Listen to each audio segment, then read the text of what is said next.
Приветствуем вас! Дорогие наши подписчики и гости канала, сегодня поговорим о Lexus S350F Sport 2021 года. Первый тест. Достаточно спортивного, маленький шаг вперед. Небольшие изменения иногда приносят большие улучшения. Просто спросите Lexus. 2021 Lexus из не начать с чистого листа бумаги. Вместо этого он продолжает работать на той же платформе, что и с 2013 года, но получает небольшие модификации в стиле и механике, чтобы сделать седан лучше. Самый важный седан японского люксового бренда, и в эпоху, когда количество седанов постепенно снижается, а GS уходит на пенсию, этот обновленный спортивный седан имеет еще больший вес в линейке Lexus. Выделение в многолюдном сегменте, особенно между спортивными седанами, является ключевым моментом для Lexus из 2021 года. И последние несколько лет их особо не отличилось. Новички, такие как Genesis G70 и Alfa Romeo Giulia, привлекли внимание благодаря своей управляемости, общей производительности и отличным инженерным решениям, которые позорят BMW 3 серии, пионера сегмента.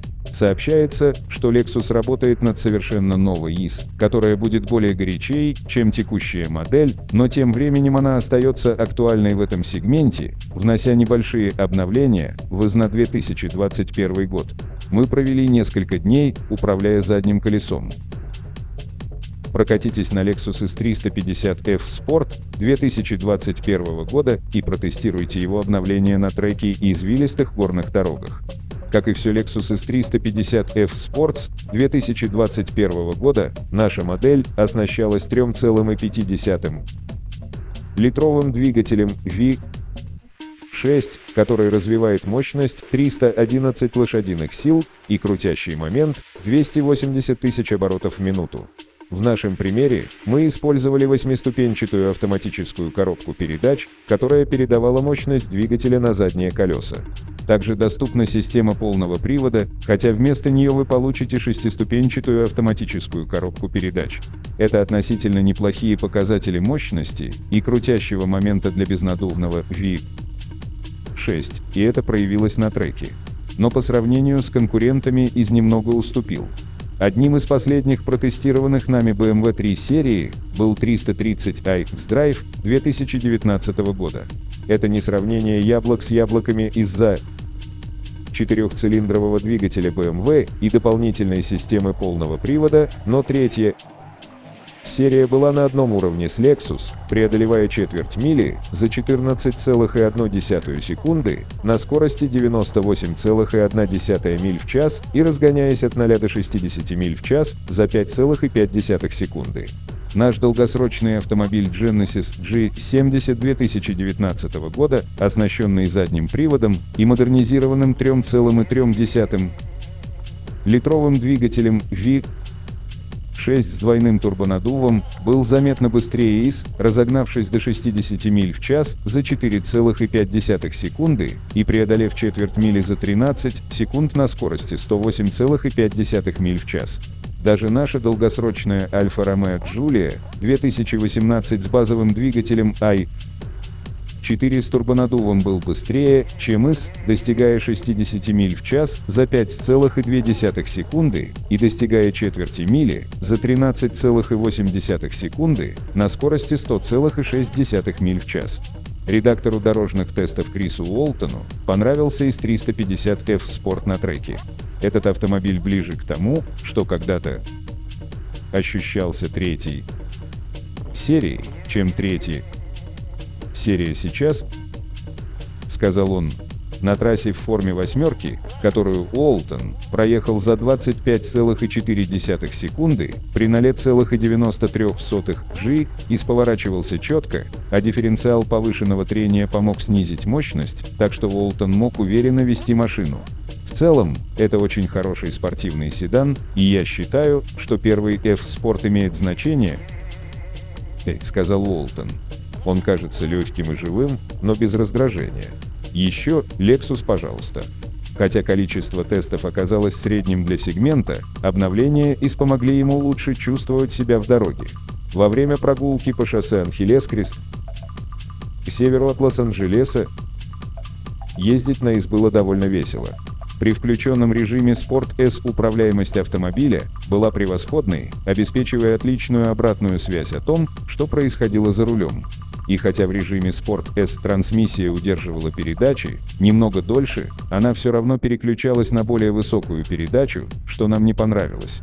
V6 ощущался и звучал живо в Sport S, но трансмиссия могла усилить это ощущение, удерживая передачи дольше.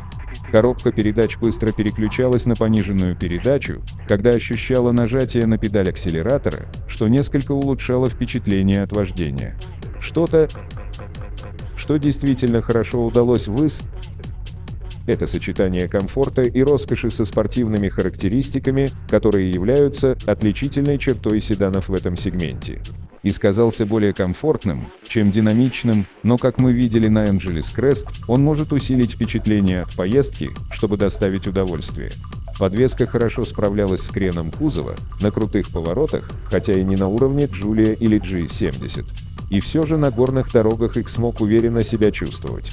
Lexus немного обновил интерьер IS, чтобы сделать его комфортнее. Больше всего нам понравились новый трекпад и информационно-развлекательная система с 10,3-дюймовым сенсорным экраном. Функциональность сенсорного экрана ранее отсутствовала в информационно-развлекательной системе седана Lexus. Хотя его расположение на приборной панели могло быть немного недоступно для водителя, с экраном было легко работать. Я избегал использования трекпада и большую часть времени тратил на Apple CarPlay. Android Auto также доступен. Хотя сама информационно-развлекательная система оказалась далеко не лучшей в отрасли, ею легко пользоваться.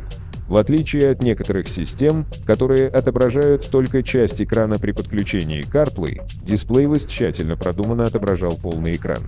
Сиденье нашего тестового автомобиля из Circuit Red и рулевое колесо, отделанное деревом ясеня, придали спортивному седану элегантность.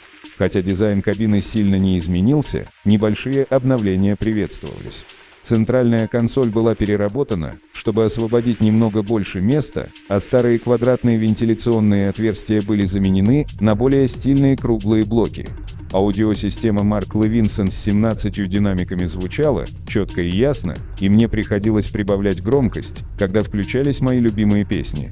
У IS меньше места для заднего пассажира, чем у некоторых его конкурентов, и это было заметно для песца ростом 6 футов 1 дюйм. Профиль автомобиля, напоминающий фастбэк, ограничивал пространство для головы, в то время как места для ног было достаточно, чтобы я втиснулся на заднее сиденье, установив водительское сиденье в мое положение вождения. Lexus IS350F Sport с задним приводом 2021 года стоит от $43 925, но наш пример добавил кучу опций, которые подняли его цену до $55 050. Это слишком много для того, что вы получаете, особенно если сравнивать его с Alfa Romeo Giulia или Genesis G70. Конечно, вы можете не получить такую красивую кабину ни в одном из этих двух седанов, но оба предлагают лучший опыт вождения и при этом обеспечивают хорошо оборудованный интерьер. Реальность такова, что небольшие изменения, которые Lexus внес в IS350F Sport, эквивалентны полшагу вперед. Это лучше, чем раньше, но не до стандартов, установленных лучшими в сегменте. Седаны могут сокращаться, но конкуренция все еще жесткая. Lexus представляет новую спортивную модель Lexus TSS New F Sport Model. Lexus заявляет, что наступает новая эра автомобилей с высокими характеристиками F Sport. Мы бы уточнили, но это все, что сказал автопроизводитель, одновременно выпустив изображение значка F Sport на том, что выглядит как своего рода панель из углеродного волокна. Короче говоря, это может быть что угодно. Вместо того, чтобы строить предположения, давайте вспомним, что такое F Sport. Для бренда Lexus это спортивный уровень отделки салона, который на большинстве моделей добавляет элементы агрессивного стиля и множество значков F Sport. Вы можете найти варианты F Sport кроссоверов и внедорожников Lexus UX, NX и RX, а также седанов IS, S и LS, не говоря уже о купе RC. В этой партии заметно отсутствуют флагманские купе и внедорожники LC60. Может, Lexus будет дразнить вариант F Sport одной из этих моделей. Буква F. Это ссылка на суббренд Lexus с высокими характеристиками F. Например, купе RCF и недавно списанный седан GSF. Для Lexus это то же самое, что модели M для BMW. Формулировка, предполагающая, что наступает новая эра автомобилей с высокими характеристиками F-Sport, указывает на то, что в семействе F-Sport происходят некоторые изменения или поворот, но мы не уверены, какие именно изменения. Мы предполагаем, что вам стоит следить за обновлениями и посмотреть, чем Lexus поделится дальше. Спасибо за внимание. Подписывайтесь на наш канал, чтобы не пропустить интересные новости от мировых автопроизводителей.